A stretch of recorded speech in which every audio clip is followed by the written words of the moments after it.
In my last comedian analysis video, I went through Chris Rock and the evolution of his stand-up from political commentary to his more personal and reflective material. I was driving down the street, saw a prostitute, asked her how much. She said, $300, I'll do anything you want. I said, bitch, paint my house. So now I wanted to talk about the comic who gave him his television debut on her late-night talk show, Joan Rivers. Now, you're 20 years old. I want you to remember this when you're 40. Don't let it go to your head because you're very talented. Stay good. Thank you. More commonly remembered as every celebrity's nightmare on the red carpet, often standing beside her daughter Melissa. Well, my dog Max couldn't be here tonight, but instead I've got my wonderful daughter Melissa. Melissa, darling, are you there? And by the way, why does your son always light a match when he comes into the room? Joan is frequently reduced to nothing more than that image, leaving so many to forget her deep roots in the world of stand-up. And you have kids because the kids can clean if you're smart. If they can crawl, they can dust. It's all your attitude. You tie the diaper to the legs and you throw the cookie across the room. Go get it, stupid. As a comedian, her mission was clear. Be funny and never apologize. Mission accomplished. With razor-sharp wit leaving crowds howling, meanwhile, she was transforming the boys' club that was stand-up into a space for women. A man could sleep around, nobody asked any questions, am I right? A woman, you made 19, 20 mistakes, right away you were a tramp. Oh, yes! One where they could joke about what they want and how they want, disregarding audience approval. With delivery as fast as her wit, 10 one-liners per minute, it's easy to miss the message behind the jokes. Last night I had to get my vibrator drunk. I don't want to hear, please! At the airport, they make me frisk myself. A rapist once put a bag over my head. But when you slow it down, you start to notice her self-criticism is a clever way to keep the crowd distracted. Mentioning how men want women with a larger bra. No man has ever put his hand up a woman's breast looking for a library card. How men sleeping around is fine, but a woman makes 19 mistakes and she's a tramp. Or older men marrying younger women and no one cares. It lets the crowd think they're laughing at her, but behind the insults about her looks or woes with aging, there's a deeper message addressing issues with gender inequality. Because that's the fun of life, that women look good. That's why you must look good, you must look good, you must look good. You must not cook, you must not clean. I am a shitty cook, I don't care. I serve ketchup for a vegetable. Please! But she isn't blaming just men for these issues. When she laughs about her mother calling her undesirable or acts angry at a woman in the crowd for being younger or better looking, she's addressing how women also push these standards on themselves and one another. When I had my baby, as a joke, a nurse took a puppy and wrapped it in a blanket and brought it in. Looks like you. Just terrible. And it's her willingness to call out both sides that keeps her comedy sharp without alienating the crowd. When she wasn't addressing gender, she was crossing the line of acceptability however she pleased. What has love got to do with marriage? I spit on that. Love has to do with getting $1 billion from a big fat Jew like that woman did. By today's standards, her earlier stand-up is tame, almost PG-13 if you will, especially compared to sets by more modern comics like Nikki Glaser and Sarah Silverman.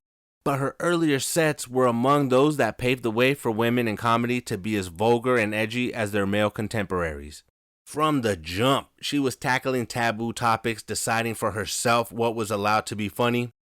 Early in her career, Joan mentioned sex and genitals, joked about abortion when other comics avoided it completely, let alone bring it up on TV. I think my mother tried to have an abortion. She never said so, but I was born with a hanger in my ear, and that gets you... Or joking that her mother suggested marrying a cross-dresser. I dated a transvestite. Is that the pits? And my mother said marry him because you can double your wardrobe. It was the... Oh, yes! Later, she widened her lens to celebrities and politicians, attacking their weight, looks, and scandals that were made public. Smart people live in New York, which is why we never have to worry that Dan Quayle will ever move there.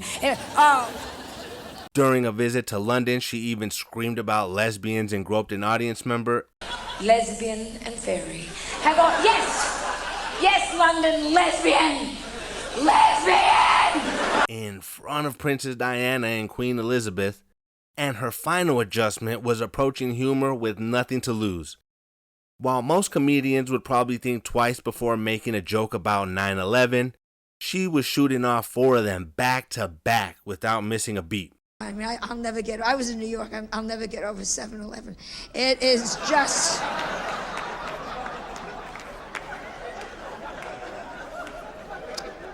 mark me for life.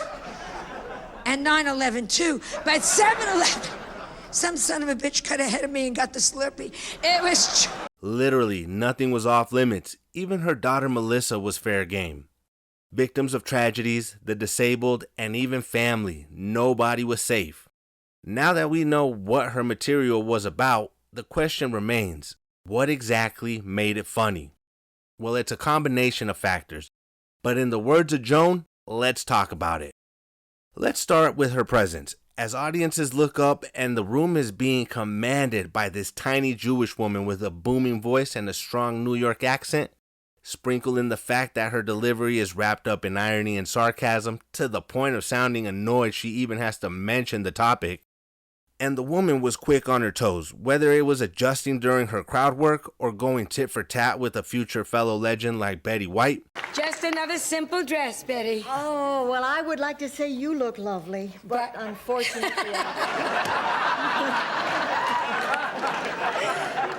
You can't see probably that far. And as I mentioned earlier, self-depreciation was her weapon of choice for getting the audience to let their guard down. Making herself the butt of the joke, it's the verbal version of a clown getting hit with a pie. I think you got it backwards, son. It lets crowds enjoy the entertainment without worrying about becoming the next punchline. Even with a celebrity scandal like the Neverland Ranch incident, the punch wasn't about the victims. It wasn't even Michael Jackson. Each one of those little shits got $35 million. Not so terrible. Oh, $35 million? I only wish I had a son. The joke ends on the absurdity of a selfish and money-hungry Joan wishing she had a son to send over for a sleepover and an easy payday. And if you happen to miss that she's making herself the butt of the joke and get offended, good luck keeping up. With her lightning-fast delivery, by the time you notice, she's already fired off another 4 jokes. But despite the edgy jokes and the no subject off limits ideology, it was all a part of an exaggerated stage persona. Oh sure, she might go off on a heckler for getting offended and call them idiots while she has the mic. You are so stupid. Comedy is to make everybody laugh at everything and deal with things, you idiot.